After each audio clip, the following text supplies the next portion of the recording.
To je tu Heinz, jsem tu já a je tu bohužel i Havel, který řeže. A není to nic pěknýho. Nedopadlo to dobře. Ty trnky jak mluví.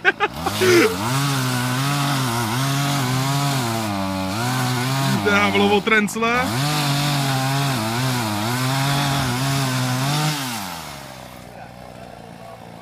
Umění řezání dřeva.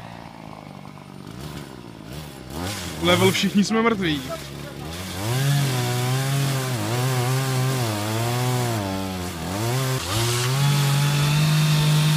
Tři minuty.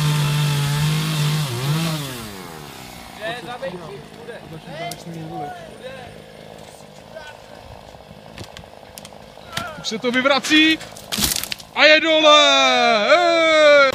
Co nám k tomu povíte, Lukáši Šatro, jak ta práce šla jako hlavní výkonný technik? No, ale tak jo, šlo to dobře, no, až na toho tamhle jako umělce, jo, ten to řeší tak jakože prostě Havel, že jo, co bych tomu dodal?